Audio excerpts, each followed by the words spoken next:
Welcome to Women in Chess, brought to you by ChessDojo. I think we're good to go. All right. Okay. Maybe we go through intros before telling the people whether women should play chess or not. Yeah. Go first. I go first? You being JB. Sure. Well, some of you may have met me a little bit before because I was in the Meet the Dojo with DM Hoki and Kostya during the two-week stream, during the 2-day stream that happened over the 1 week last weekend. But I'm JB. I had started playing chess late November of last year. I've been very much obsessed ever since, and playing as much as I can. And I'm a woman. Sophie? Hey, I'm Sophie. My pronouns are she, her, and they, them. I make a lot of content, mostly chess, but sometimes I just make some random content here and there. I'm also a very amateur singer-songwriter, so, I do music occasionally too. But yeah, mostly I'm just, I just play chess sometimes and I talk about it. Oh yeah, maybe we can share, for those who may not know, we can share our username, chess.com username, so they may recognize us, because I think we all have something different except for Flying Puppy. But I am Jus de Raisin, or as Jesse pronounced it, Jus de Raisin. So that's me. And Sophie is? I'm Comrade Eyelash. As it says in my chess.com profile, I'm not Russian and my name isn't political. Welcome, Comrade. I'm Rosemary, Flying Puppy Dog. This is one of my 4 puppy dogs. I think he looks like he's going to hack something up. That's not good. This is Cody. But anyway, now he likes to make an appearance in every Zoom.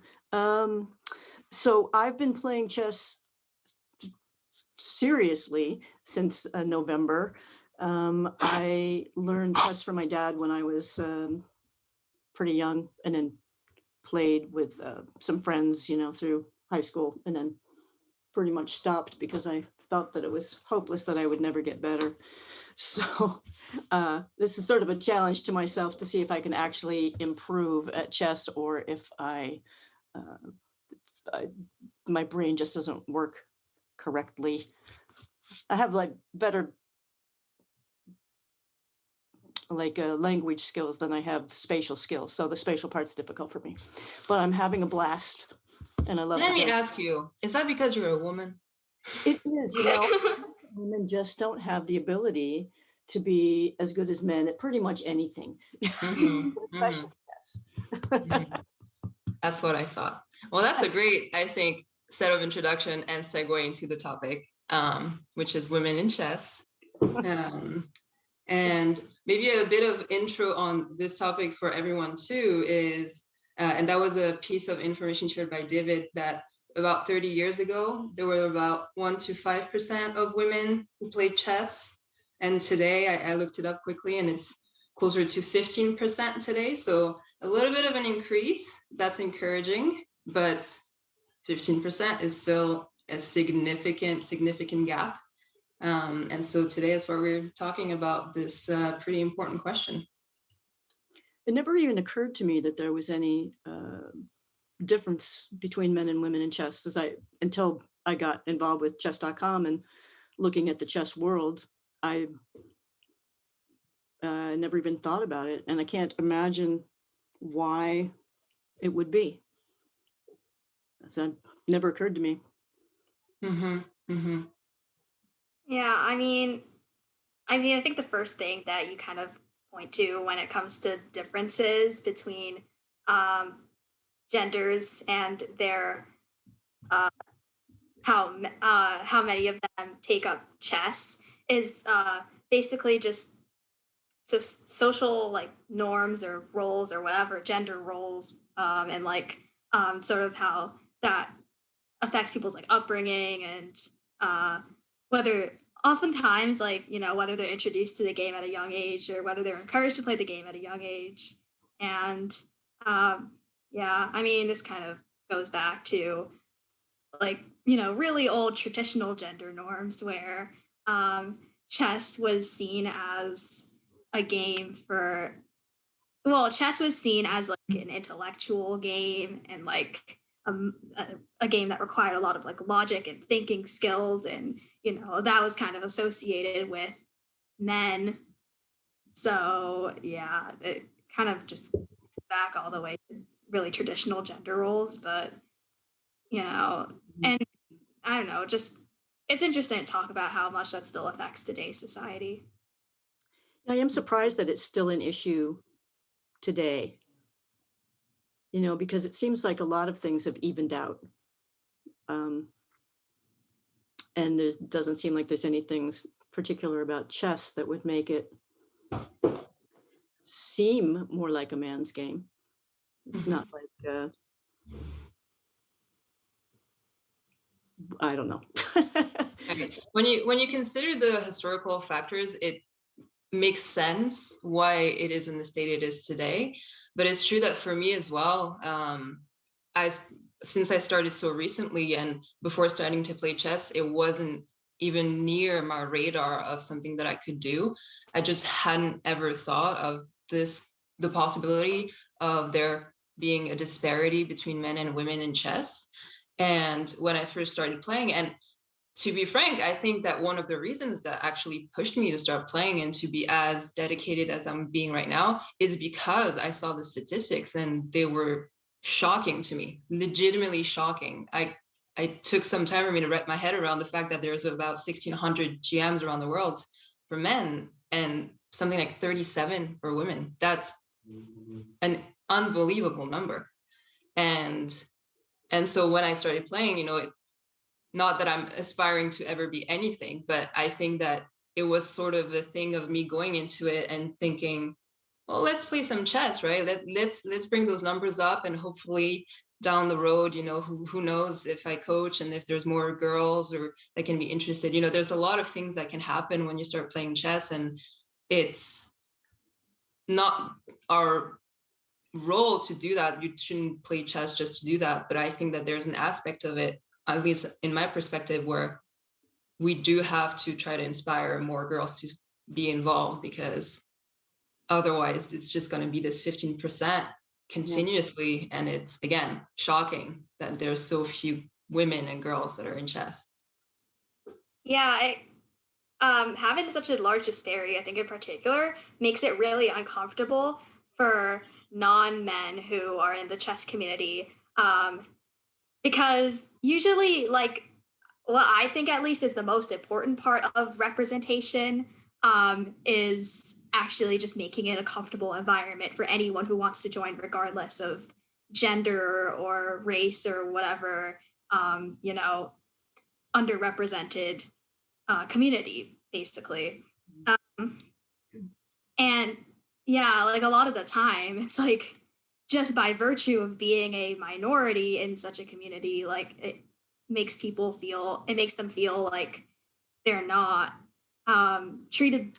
It makes people are treated differently because of that. And sometimes it's not even like conscious, you know, sometimes it's not like, yeah, like, but people are actually very much treated differently because of that. And like I've personally had many friends who have like a lot of experiences in that regard. I think I actually have been really lucky in that I haven't faced a lot of, you know, I haven't faced a lot of difficulties because of my gender in chess. But yeah, I really have some friends who have gone through some hardships. When I first signed on chess.com, I just signed up Rosemary. And then I was reading the chats, and so many people were describing harassment that they had encountered for being female. And so I changed my name. I thought, well, I'll make it something gender ambiguous. And although it's still, you can just click on Flying Puppy Dog and it says Rosemary. So it's not a mystery if people want to check. But I thought it would stop that in the first instance. But I haven't had any issues at all, unless I'm just too oblivious to notice. But definitely nothing direct. I suppose there could be some degree of condescension that I'm not picking up on, but I don't think so. And I'm not, I'm older too. So, there could be, I don't know, age discrimination, I suppose, but I definitely haven't encountered anything problematic, definitely no harassment. Mm-hmm. Yeah, and I will say that I did the same thing. The fact that, my username and my picture and those things don't tell you right away that I'm a woman is very much on purpose. Mm-hmm. Because beyond just mere harassment that you can face, it was also a question of not wanting to even be treated differently, period, right? I didn't want someone to play against me and somehow play differently because they think what they know that they're playing against a woman. And so all of a sudden they're thinking, oh, I'm going to change the way I play, or, oh, I'm going to try to chat with them more, not even necessarily in a mean way, but it does change. It makes a difference if someone is treating you in a way that they wouldn't treat you. And actually ahead of this talk, I did do a little bit of research, and I compiled a bibliography, and I'd be happy to share that maybe on the Discord afterwards. There's a lot of really interesting research being done on gender and chess.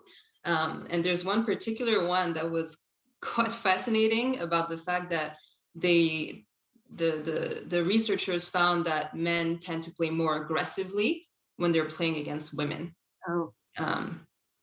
When they know who they're playing and they know that it's a woman, they're going to change the way that they play, right? Just even if they don't necessarily do it consciously, it's a way to be assertive. It's all those different societal and general factors that come in, that even if it's not a really negative experience on its face, behind the scenes you still are treated differently. And there's always that question too, and that's the problem, right? Is that you will always wonder as a woman if the reason why you're getting a different treatment is because you are a woman. And that I recall someone had mentioned Hu Yifan doing a bit of a not boycott, but basically putting out of a tournament, I think, because she thought that something was going on and they were treating her differently because she was a woman. And so I think there's a lot of that going on in the chess community, not always just the pure harassment, and that's there as well, but a lot of the other issues as well. Yeah, I absolutely agree. I do think a lot of it is probably unconscious on the part of a lot of men, sort of a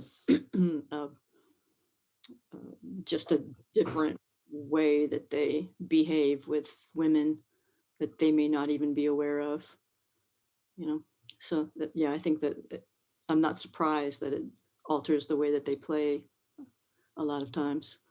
It's interesting. I know since this topic came up, I've been doing more reading as well, and it's the idea that women should compete against women and men should compete against men is just so totally peculiar to me in the chess world. It's not football, it's not tennis, it's not anything where you could argue that there's a, physical strength. So, and I know a lot of, as I've read, a lot of women have said, that's ridiculous. I don't want to play against just women, And I was surprised to find out that there are different titles, women's only titles. And I don't know. I don't like I was as well. And we can talk about this more. I do want more of, I think, Sophie's experience on this, because she will know for sure about this and have a very well-built opinion about it. But I'm still very much struggling to accept the existence of those titles. I think there are, in some sense, a necessary evil, but it's still very demeaning in its intent and essence. But you have more knowledge of this, so maybe you can share. Look, you know what's great about women's titles though? Or I mean, first of all, I don't like that they're women's titles. I wish they were inclusive to you know, non-binary genders as well. Yes. Um, yeah, I don't so first of all, I don't like the fact that they're just women's titles. But apart from that, you know what's great about them is that a lot of the time, like tournaments give out free entry to you know, people that have women's titles as well. So yeah, that and you know, obviously they are easier than you know, regular or whatever called. I don't know. I don't want to call them regular titles. I forget, but yeah, they're like easier as well, and so that kind of you know that allows more women to have access to tournaments that they otherwise maybe wouldn't, you know, want to pay for or wouldn't be able to pay for. So the main counterpoint, sort of, in my opinion. Yeah, that's a really good point. I hadn't thought about. I think it would be hard to get rid of them. I was trying to think, how could you just do away with them? But then what happens to the women who have those titles? And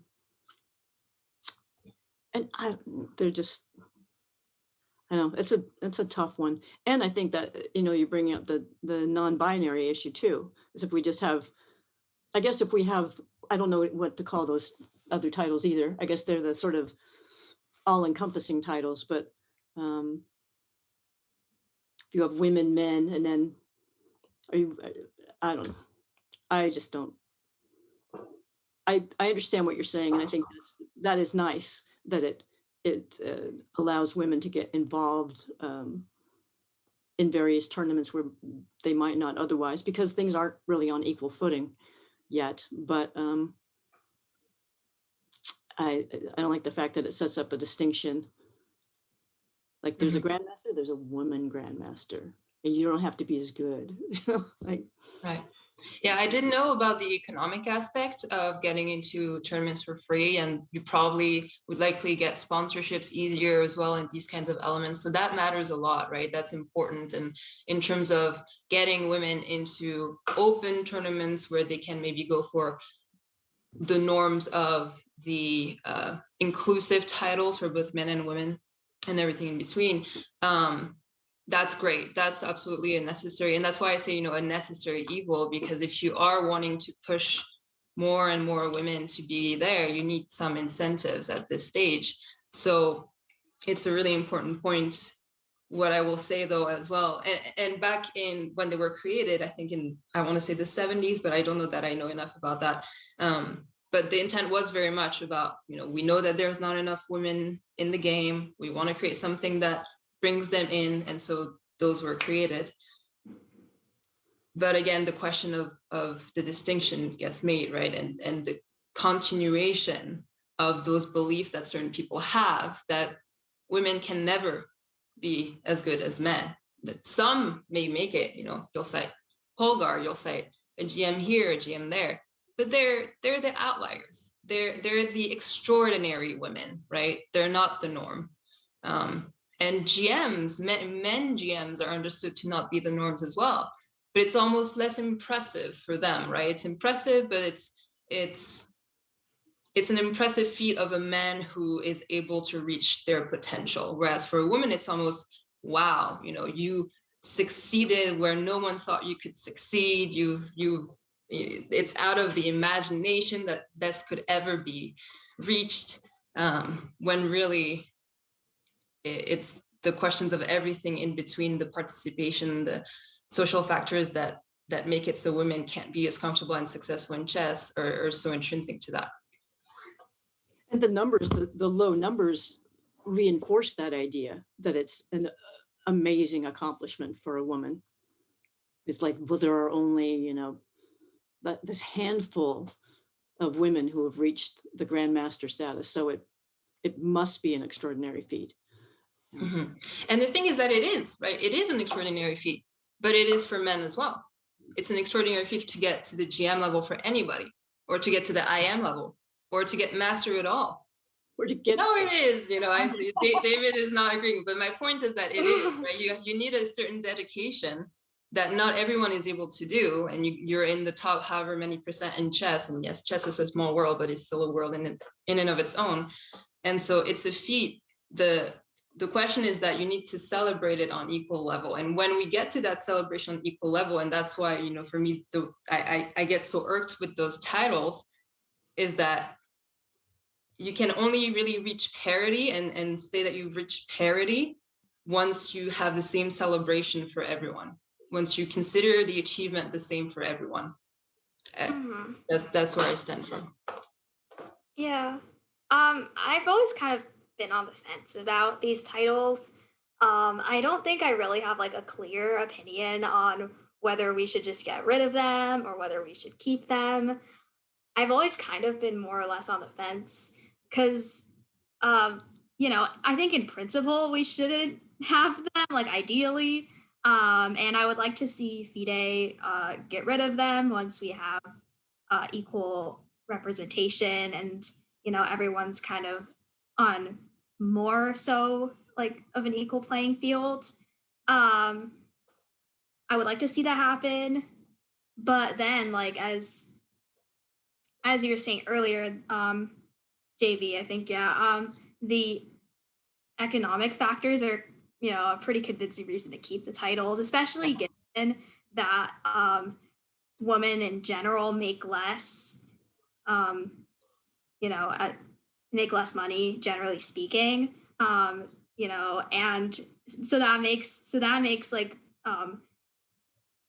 that makes it kind of even better that like we have women's titles, and oftentimes they get free entry into tournaments because of those titles as well. Yeah. Mm-hmm. Mm-hmm. Yeah, there was a question in the chat asking what will it take to get rid of those titles, and it's a tough question because it's not like there's one single path.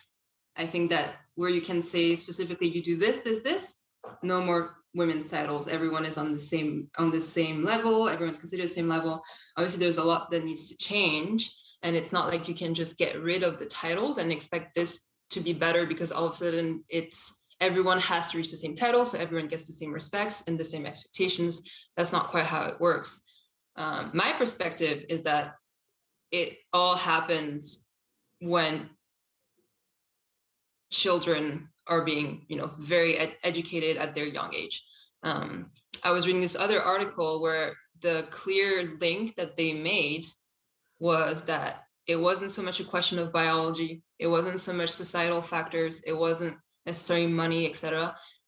The strongest link that they could make to explain where there was such a drastic difference between the amount of women playing chess and men playing chess is actually the number of girls being put into chess at a young age, with boys being put into chess younger and typically persevering for longer during their school years than girls. And so to me, that's a fascinating aspect, because my personal experience when I was in France is that chess was never an option. We don't have clubs like there are in the US. We don't have all of those things. Typically, it's you go to school, maybe you play a sport, but it'll never be in the same spheres. And unless your own parents are the ones who want to put you into something, you won't get to experience that one thing, right? And so I would have never had the chance to experience chess because my parents never experienced chess. And I think for a lot of children in general, not just girls in this case, but typically I'll come to that, right? I'll come to what are your parents aware of? What can they look to for their children? And what is the education that's available to them giving to the children? And then for that education, also not discriminate and have clubs where they give maybe a bit more support to the boys and to the girls because they think the boys will be more successful, etc., right? Yeah, I think there are a lot of different factors at play that I hadn't really thought about, but as society at large, and I don't remember my school having a chess club or not, especially not at the elementary school level, but I'm pretty sure we didn't. But I wasn't much of a joiner at that time, but I wonder, because it's largely male, then sometimes girls are discouraged if they get involved, and then it's, they don't feel like they really fit in. There's so many different levels of making it happen. And I don't, I don't know if it's something, it takes a pretty single-minded drive to get, up to, titled levels. And I was listening to a podcast interview with someone the other day who had aspired. It was one of the young women from Brooklyn Castle. It was a documentary about chess in a school. And she had said she wanted to be the first African-American female grandmaster.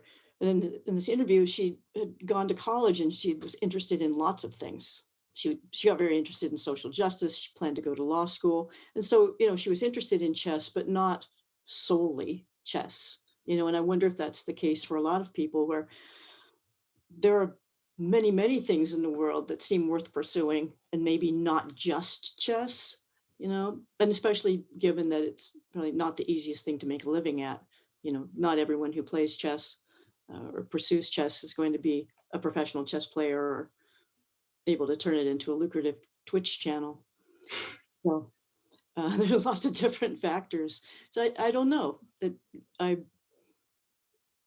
mean, I think probably the titles will change when if there's some big shift in society as a whole, because there's so many factors all along the way that are going to have an impact. I can heavily relate to that, like being interested in chess, but also being interested in a lot of other topics as well, and wanting to pursue a lot of other things. And I guess with my personal case, I actually can't see myself. I think I'm more likely to end up pursuing chess, but like not as like a professional player, but more so as somebody who kind of, like, I don't know exactly how, but gets involved in maybe writing articles or chess organizing, or just being more of like a chess activist than like a professional chess player, I guess, because I'm also really interested in things like social justice and other issues related to chess that aren't necessarily like playing chess. Like, I also have interests in like anti-cheating as well, and just many other areas that I think can connect to chess but aren't like just playing chess. Yeah, so it's really hard to, I don't know, like I want to get as good as I can, like but I mean, there's just so many other things I want to do that aren't just strictly chess, so it's pretty hard to kind of balance everything. Yeah, it's an interesting point. I think I think it's hard to be single-mindedly devoted to any one thing. It is for me. But I think chess activism, chess advocacy, like you said, is a really good thing. Chess education, trying to change some of the factors that do go into females being underrepresented, like getting involved in the educational system, presenting chess at a younger age. My niece wants to learn chess, I could have an impact on one person. But I have a question, Sophie, because you're saying, that you got interested in other things. Was part of it, though, the fact that maybe you didn't see a prospect in continuing to play chess and being a professional, because there are so few examples of women who make it, and so it's harder to imagine yourself in those shoes? I don't think I consciously ever had that thought. I just don't think in general that it was likely for me to get good enough to be a professional player. Like I could try to improve as much as I can, but I'm not counting on it. That's just not very likely, especially with, college. I'm about to go to college this year, it's going to be kind of, I hope I won't have to quit chess is all I'll say. Mhm. And yeah, I'm trying to remember, like, I guess what else was I going to say? Like, yeah, I also just kind of, yeah, I guess the more I played chess, the more I, didn't think I would love it enough to take it up professionally. Like I love chess for a lot of reasons, but I think if I were to take it up professionally, that would just kind of be very bad for my mental health, honestly. So that's sort of the second reason I thought it's probably not for me. Um, I mean, maybe I'd end up making a living with something related to chess, but not like by being a professional player. Mhm. Yeah, obviously that's like a really far-fetched question. So Mhm. I can't make any promises about anything. Right. Right. Yeah, it's interesting. There are so many times that there's something that we love, but it probably, if we did it for a living, we might come to feel quite differently about it. People who make their hobbies their profession, and it doesn't go well. And Mhm. I've seen that with music a lot of times.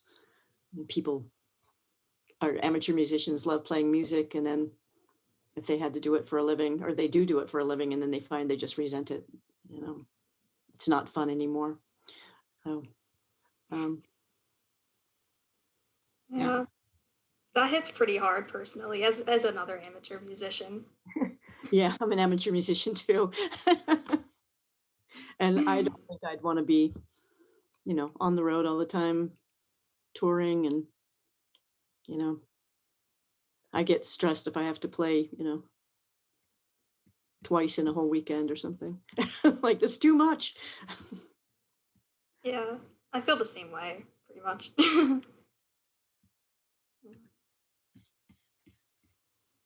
So I'm looking for our list of topics. I don't know where it is.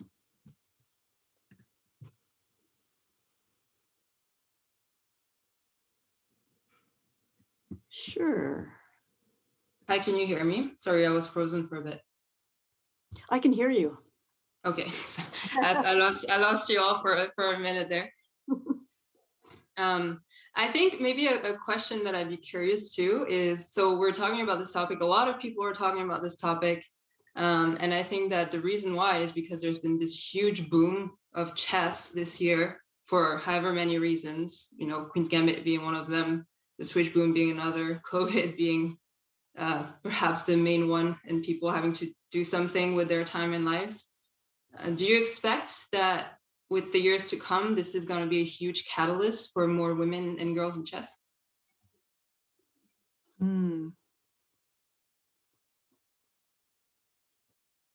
I hope so. I was wondering if you were going to say, will the numbers drop off, after COVID? That's also a valid question, yeah. Because we had the big boom with the Queen's Gambit sort of coinciding a bit with COVID. And then, so there's a big, like chess boomers. And then, yeah, whether it will dwindle, whether people will drop away, which I think they might. But for your question, I would think that it might actually, because I do think, actually, I'm on Facebook, and I see a lot of sort of chess ads pop up, and they feature little girls a lot more, of girls wanting to emulate, the Queen's Gambit, or, so they seem to feature girls, which to me we're sort of more, there's a move to target the young girl audience to get girls interested in chess earlier on. And then again, they have this sort of like a female superhero that they can look at and say, oh, I want to be like her.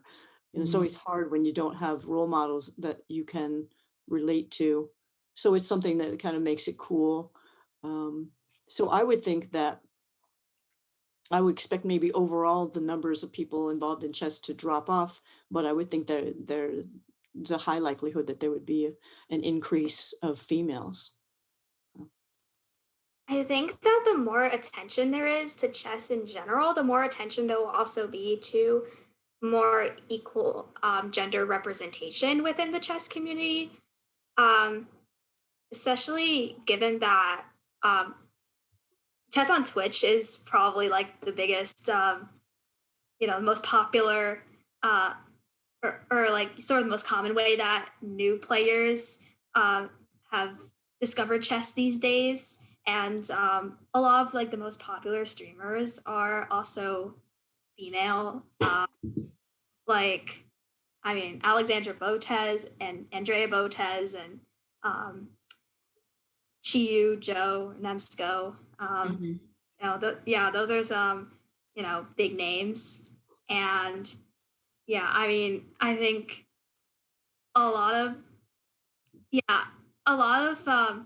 there's probably going to be like a lot more attention, and when it comes to like just, getting more non-men into chess, I think, especially since a lot of strong, at least like women that I've seen, like, I feel like there hasn't really been that much attention on just like, non-binary people in the chess community, but I can speak for like there's definitely been a lot of attention or a lot of like a lot of movements that get more women in chess, at least, especially because a lot of strong women players who like maybe aren't strong enough to be professionals, but have like entertaining personalities and stuff have become popular through streaming.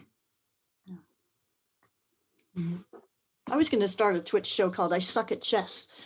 A lot of people watching and be like, you can watch me suck, watch me try to do puzzles. I thought that would be like a very entertaining. It's like a very different thing. Like, still have fun. Is that where ChessDojo Life got the idea for the scrubs? Because if so, I can find you a lawyer so that you can sue them. I actually am a lawyer. Oh, well, there you go. Look at that. It works out perfectly. I could sue them. I was wondering too, are we all in North America? I am. Okay, so because that's also an important point and caveat to put through all of this conversation is that the perspectives we're giving are very much the North American or Western perspective on the current situation of chess and women, etc.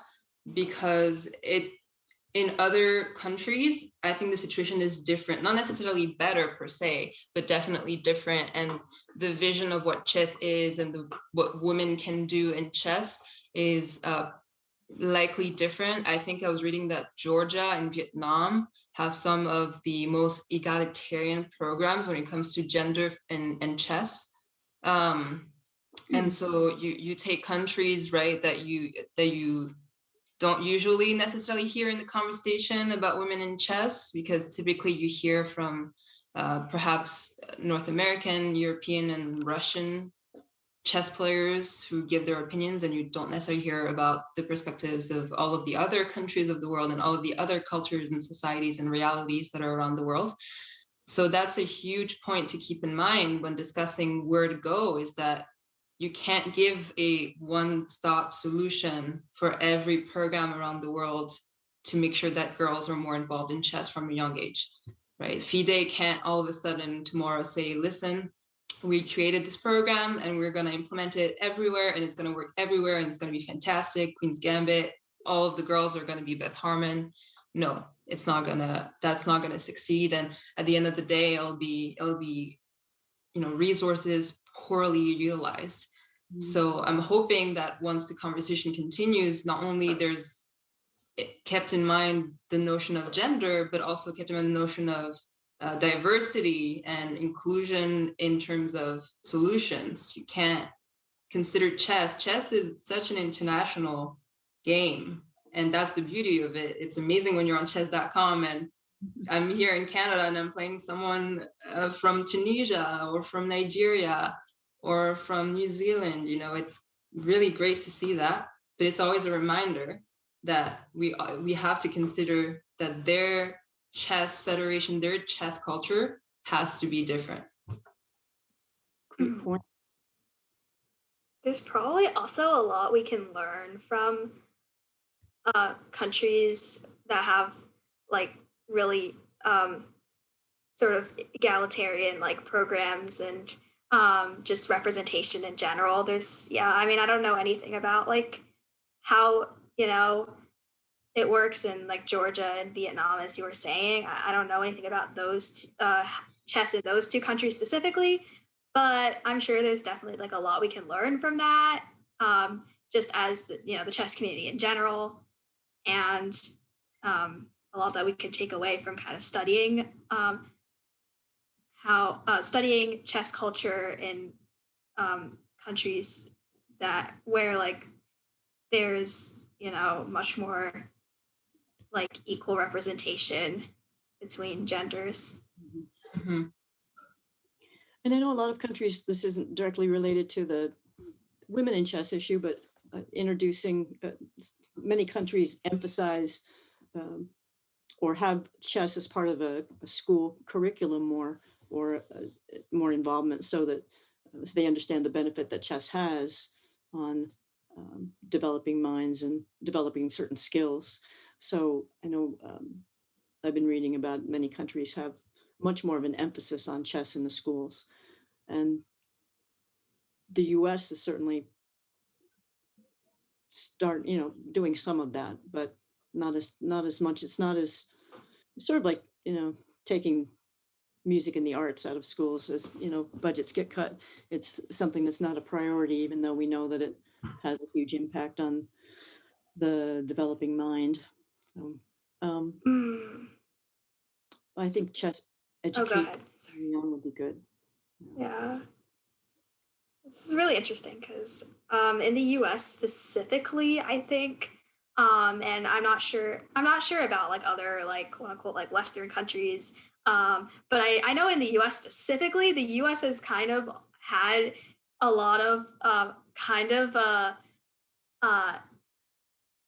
anti-intellectual culture in a sense, where like at least historically, I feel like it's improving now, but historically we've kind of had anti-intellectualism has been a pretty like large problem, where sort of the culture where chess players were seen as nerds, and like nerds were like always they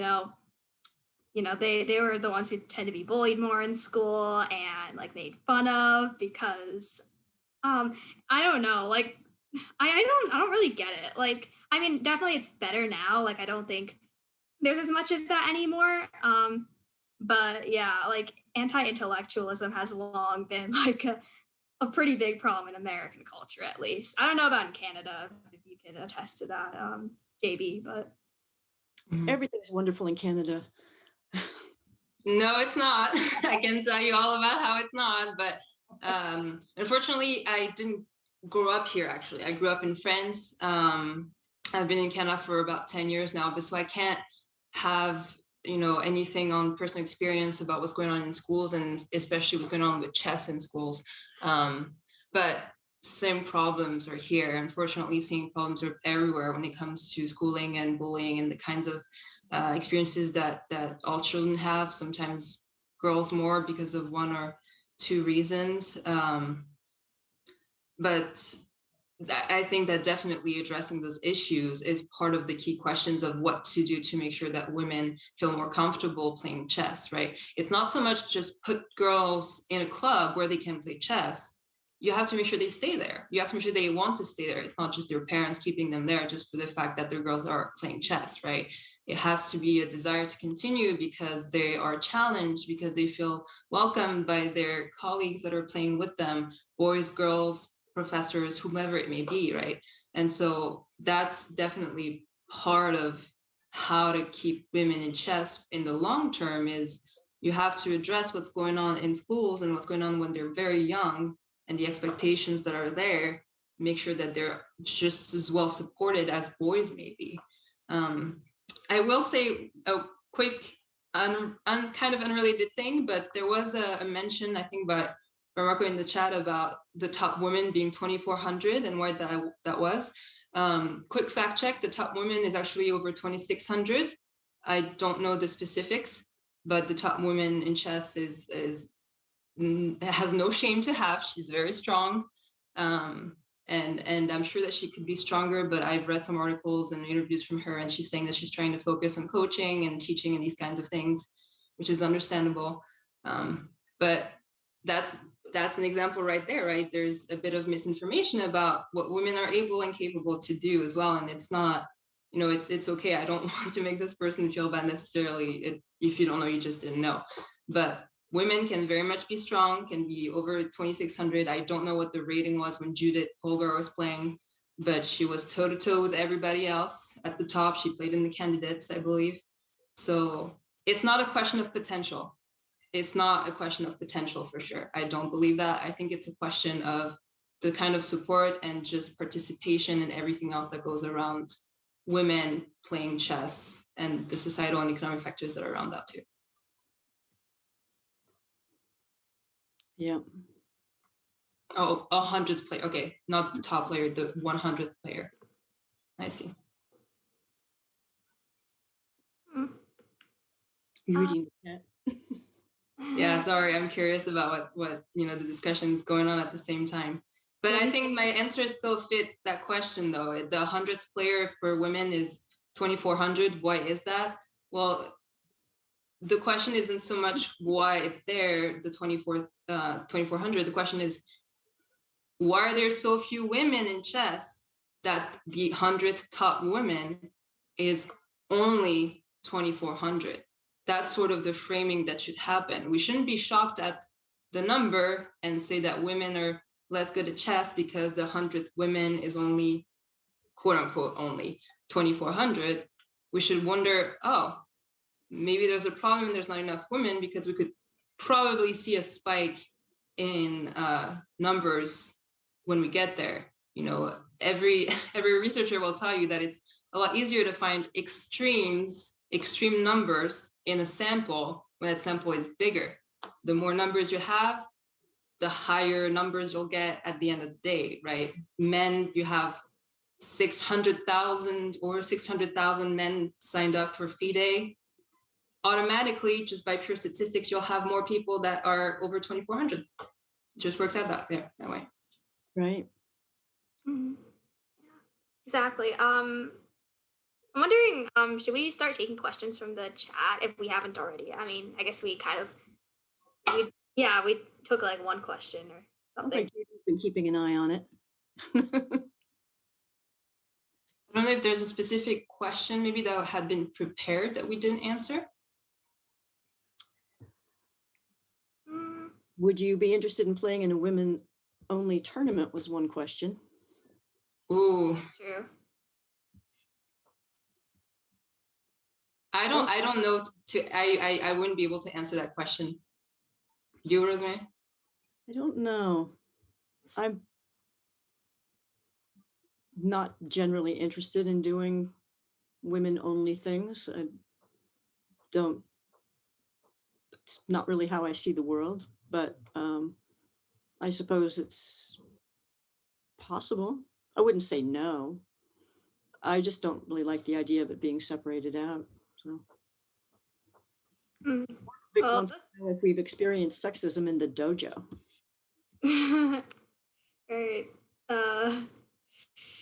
Right. Okay, like, I guess I have a different perspective because I've actually participated in a lot of women's and girls tournaments.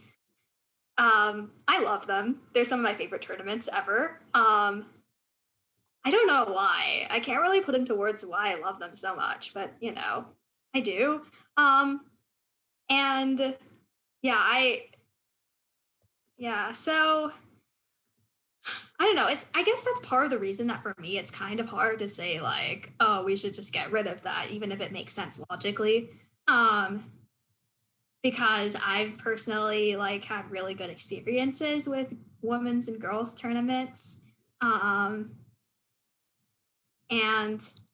yeah, I mean, I think another part of the reason, I guess, if I were to try to rationalize why like I think these tournaments are really necessary is because, yeah, like I said,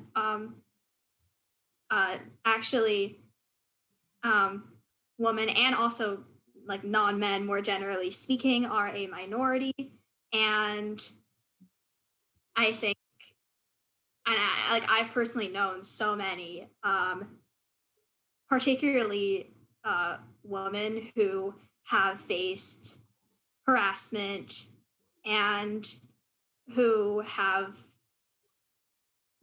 who've faced like discrimination and like sometimes like even worse things if we want to go there, because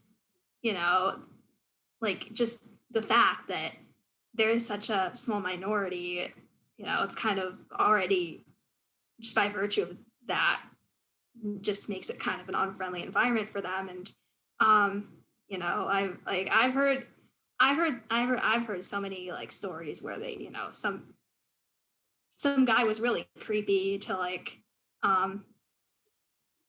to some people that I knew, and or like they were harassed in some way. I've heard just so many stories, and like I think having tournaments where non-male players can feel safe and where they don't really have to worry as much about those things is, there's some value to that. That's a really good point. And I can totally see that. I think that's true of, underrepresented groups in general. It's nice to sometimes just be with people without being the minority, especially if it's a situation where, you're going to be facing discrimination or sexism of some sort. I can totally see how it could be a much more pleasant experience. So yeah, that's a really good point, Sophie. Mm-hmm. Yeah. For me, when I say I struggle to answer the question, is that I see all of the points that Sophie is making, which is why I can't say no, right? I would want to say no because I'm so strongly for parity and for everyone just sort of being on the same level, but at the same time, until you've experienced what it is to be, playing chess in a room where maybe you see two other women with you and however many men, and so your eyesight can't see anything else, you don't know how you're going to experience that, right? You don't know how it's going to change the game, perhaps, because psychologically it makes it different. You don't know how they're going to act around you, how you're going to act around them. So it's so tough to have that question answer.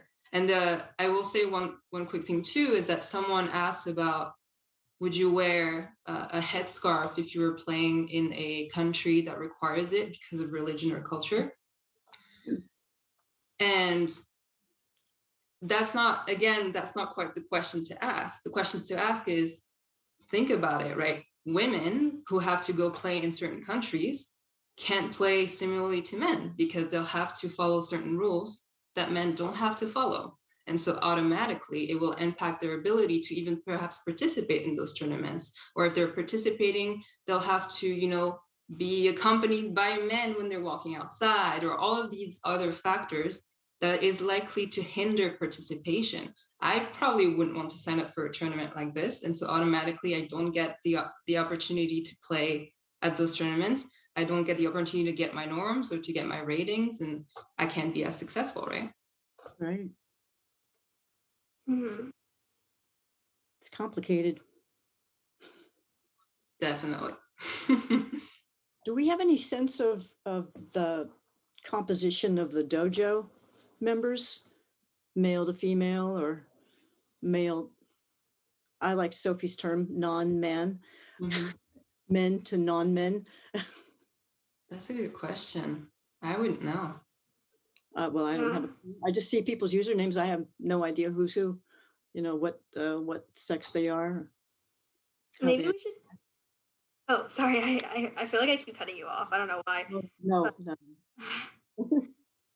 Yeah, I'm sorry. But yeah, I think it would be kind of cool if we could do probably an anonymous poll would be best because some people might not want to share. Like, I mean, publicly that is.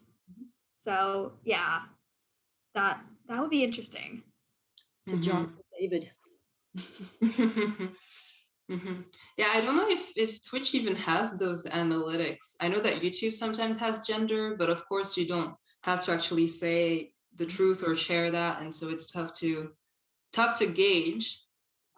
But I think regardless of the composition, the assumption is always that it's the men on the other side. I have surprised my fair share of men when they hear my voice, or when they see us here now on the screen, and they might be surprised that it's a woman. Same, yeah. I've and I always I always assume it's a man on the other side. That seems to be the norm. And yeah, I've had people go, "Ooh, dude, tough break," which, I mean, dude can mean many things these days, but or, tough break, man, or every now and then, good game, dude, but I think that their assumption is that I'm male as well, which is fine with me. I think like that's something that would be kind of that maybe we should mention, like how because a lot of the time the assumption is that like the person that you're playing, especially if you don't know, because it's like online or something, a lot of times it's like most people are male, therefore like I think it's therefore some people think it's safe to assume that their opponent's a guy, like and a lot of the time that shows up in like chess articles and chess books where like the default pronoun is when talking about like just like generally speaking, not like referring to a certain player, but in general is to say like he, like, like, so that's something that, I mean, I guess I don't know. I mean, a lot of people might dismiss that as a small semantics thing, but it is something that shows up in a lot of chess books, and it's something that I think is worth mentioning. Absolutely. Mm-hmm. We may be a bit over time. I don't know how this works in terms of our timing. Are we supposed to just wrap up? In conclusion. Well, you say that. If you tell me that I can end whenever I feel like it, I'll talk forever. I can talk about this forever. I'm supposed to go to a friend's house for Easter dinner, so I will need to wrap up, unfortunately, because I could keep talking forever too. This is fun. Mm-hmm. No, we can. We can have to wrap up. Maybe the last point to mention, and I don't know if one of you can share about this or have an idea, but is it was brought up that a lot of the time also what hinders participation for women is that they, in many cultures, tend to have the responsibility to care for children. And so obviously when you start raising children, you're not playing chess anymore, or at least probably not as much as you should be to be successful as in, IM or GM. So I think it's one of those societal factors, of women being expected to do more, more of a variety. Even if they work, they often have primary childcare responsibility or primary responsibility for many things around the home. It's not always shared equally or equitably. So I think that there are a lot of factors that probably prevent women from again being able to have sort of that focus, to devote a significant amount of time just to chess or to any hobby. There's so many different factors at play. It's crazy. Yeah, I totally agree. Yeah, I mean, there's so much more that we could probably go on about for hours, but yeah, We should do this again. Mhm. But so to the answer we posed at the beginning, we've kept everyone waiting. But so can women play chess? Do we belong in chess? I still don't know. Such a tough one. I don't know. That is the big question. I don't know. Perhaps we should take a dojo vote. Right. Right. We leave it to the men of the dojo to decide. Yes. Yeah. I'm going to start using non-man all the time. I love that term. Right. I do like that too.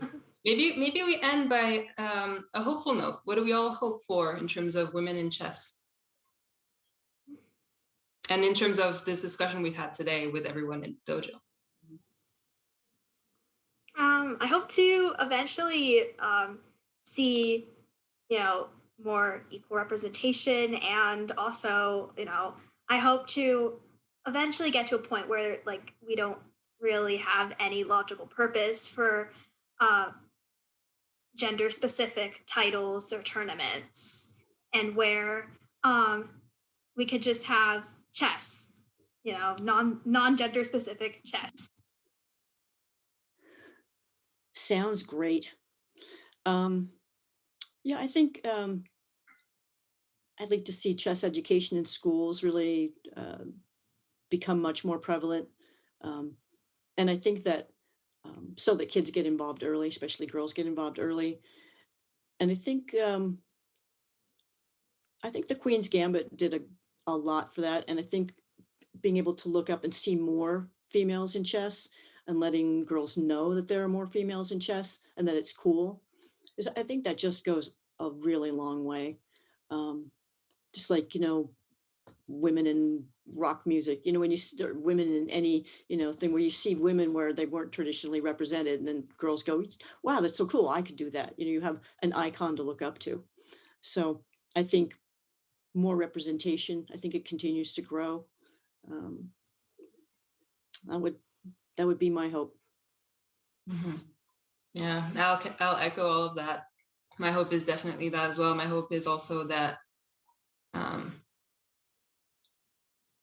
the environment, gets safer for everyone, and that the conversation keeps going. That's my hope. My hope is that we stop making assumptions that a lot of people make. We stop even asking questions about those assumptions, because the question that shouldn't be about, are women good or are women not good? The question should be, the reality is there are fewer women who play. Let's get more women to play, and then maybe we can talk about the distinctions that we find once we have an actual comparison to make. But right now there is no comparison to make. There simply isn't enough material to compare it to. So that's my hope. And I hope this conversation was interesting to everybody and brought perhaps some new perspectives. Me too. I'm thankful for David for setting it up. Yeah, me too. Yeah, thank you so much for this opportunity, and getting to talk to everybody here and getting to just have this conversation, spread the message, spread the word. Yeah. Yeah, I really appreciate it. And it was nice to meet both of you, JB and Rosemary. Nice to meet both of you. Mm-hmm. Yeah. Thank you for sharing all that you shared.